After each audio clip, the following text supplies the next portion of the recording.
Je suis président depuis le 1er janvier de cette année et par ailleurs administrateur de Certifro, qui est l'association nationale paritaire qui fédère, qui coordonne les ATPro, puisqu'il y a un ATPro par région. Et également, Certifro fait un peu le lien au niveau national avec la DGEFP, mais également avec France Compétences. Par ailleurs, je suis au niveau régional membre du bureau du CREFOP Île-de-France. Et enfin, professionnellement, j'ai 30 ans de service public de l'emploi et je suis chargé de mission à la DG Pôle emploi. Merci beaucoup. Christophe Jurkeff. Donc, Christophe Jurkeff, je suis chargé de mission au groupe des industries métallurgiques en Île-de-France, la branche de la métallurgie. Et je suis en charge des certifications professionnelles de la branche et de leur mise en œuvre. Voilà, vice-président de Transition Pro Île-de-France et ancien administrateur et membre du bureau du Fonds GESIF depuis 2008.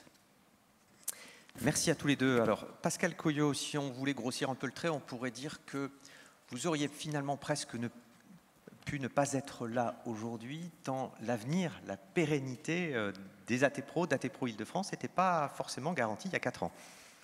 C'est bien vrai. C'est pas grossir le trait que de le dire.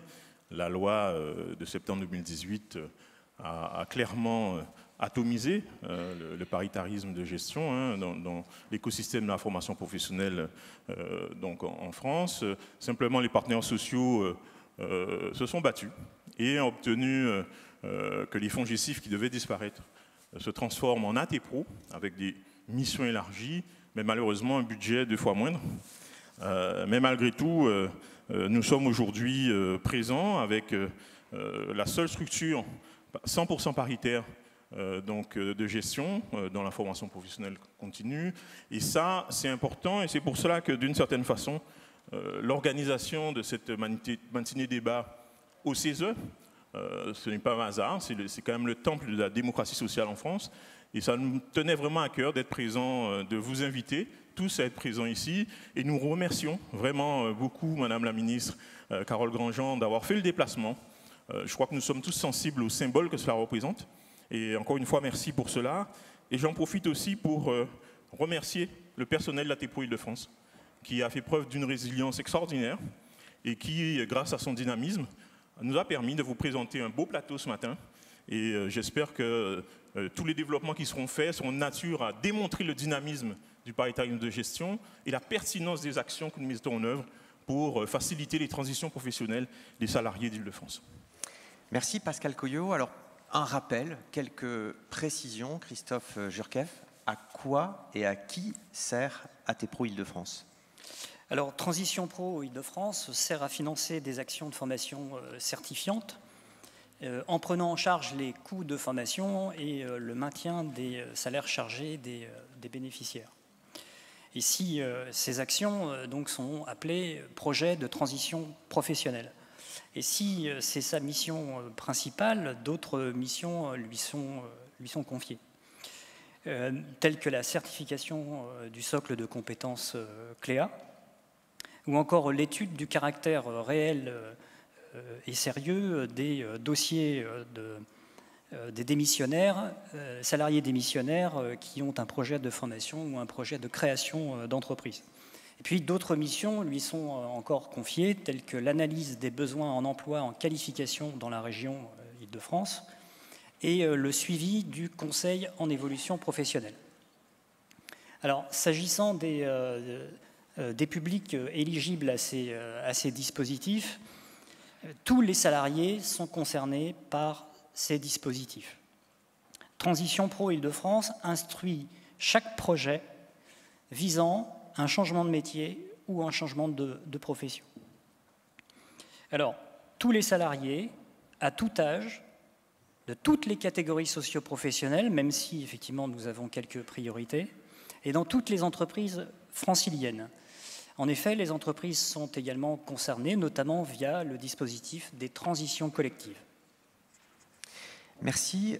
Pascal Coyot, comment Transition Pro Île-de-France a-t-elle évolué par rapport au fonds GESIF? Comment les missions ont-elles évolué? Alors, il y a eu pas mal d'évolutions. La première, la plus évidente, c'est que nous devons impérativement, enfin pour valider un projet de transition professionnelle, il faut impérativement avoir au bout une certification RNCP ou répertoire spécifique. Donc là, on est vraiment sur, ça change un peu du FONGICIF, puisque là, cette nécessité de certification est une nouveauté. Deuxième chose, le PTP permet la promotion sociale au sein de l'entreprise. Le CIF, il fallait quitter son entreprise. Là, on peut changer de profession au sein de son entreprise, donc c'est vraiment un vecteur de promotion sociale. Donc ça, c'est intéressant aussi à noter. Par ailleurs, il y a une plus forte prégnance du marché du travail sur donc la politique un peu PTP, même si, et c'est important de le rappeler, le salarié reste à l'initiative, bien évidemment, du projet. Par contre, ce qu'on constate, c'est qu'aujourd'hui, avec France Compétences qui a mis en place un système de priorisation des dossiers avec des critères nationaux et régionaux, on a notamment des critères régionaux qui portent sur le marché du travail, les entreprises qui recrutent, les entreprises et secteurs qui sont en perte d'emploi, et ça représente environ 6 points sur 20, donc ce n'est pas rien. Par ailleurs, ATPRO Île-de-France a une mission d'analyse des besoins en emploi, en compétences et en qualification du territoire, ce qui n'était pas le cas du FONGICIF, et c'est tout à fait cohérent avec cette question de prise en compte du marché du travail. Et on peut dire également que la création d'ATPRO, adossée un peu en partenariat avec France Compétences, a produit aussi plus d'harmonisation des pratiques au niveau des interrégions, puisqu'on a aujourd'hui un guide PTP national qui permet vraiment d'avoir finalement une vision assez cadrée de ce qui se passe dans les ATPRO, quelle que soit la région dans laquelle on est. Et ça, c'est plutôt pas mal, avec également une communication plus claire en direction des bénéficiaires. Par contre, ce qui ne change pas, c'est important de le rappeler, c'est que la commission paritaire qui analyse les dossiers reste effectivement souveraine dans ses décisions. Et c'est important parce que le paritarisme, on est à plus d'une centaine de paritaires qui interviennent entre le conseil d'administration et les commissaires. Le paritarisme, c'est aussi de l'expertise. Il ne faut pas l'oublier, ce sont des artisans, ce sont des DRH, ce sont des ouvriers, ce sont des employés qui, chaque semaine, travaillent et analysent les dossiers et finalement rendent cette expertise au niveau de l'analyse et de la décision qu'on prend sur les dossiers. Et ça, ce n'est pas un logiciel donc informatique qui pourra rendre cette qualité d'analyse et cette pertinence d'analyse du marché du travail. Donc ça, c'est très important. Transition Pro Île-de-France, aujourd'hui, c'est quoi? Quel est le bilan depuis 2020? Vos services, les équipes d'ATPRO Île-de-France ont préparé quelques éléments de réponse en images. Je vous propose de les découvrir.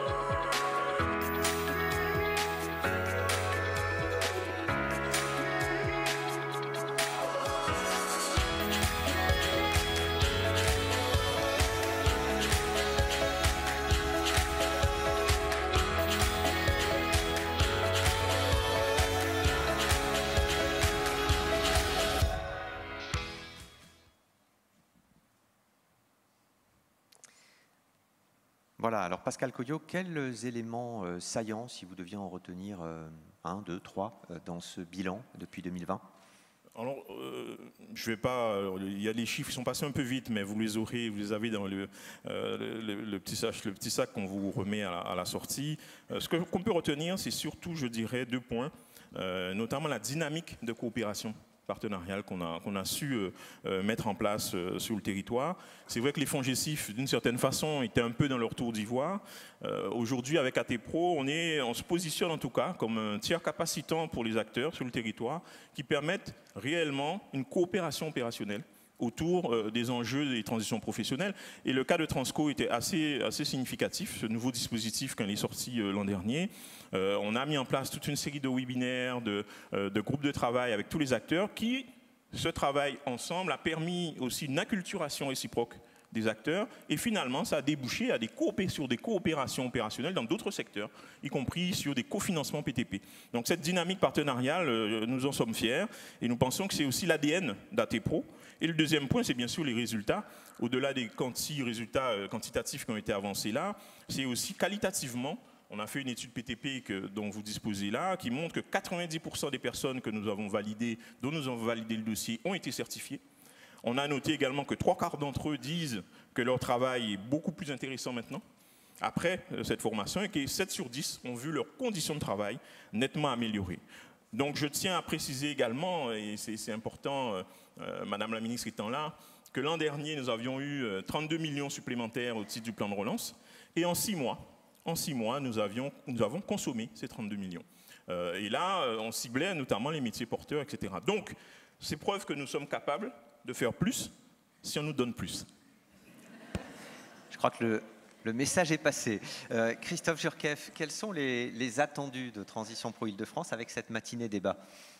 Alors, vous l'aurez compris, il s'agit pour Transition Pro Île-de-France de s'inscrire pleinement dans la dynamique de la formation professionnelle, qui lui est propre d'ailleurs, et aux côtés de la sphère socio-économique, en accompagnant ces changements liés aux évolutions de l'emploi, en répondant concrètement aux besoins en recrutement en personnes qualifiées, et en accompagnant les mutations économiques, notamment en contribuant aux transitions digitales, transitions numériques et transitions énergétiques. Voilà.